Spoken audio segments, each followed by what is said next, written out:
Am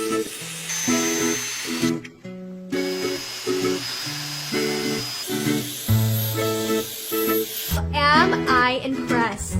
I am blown away.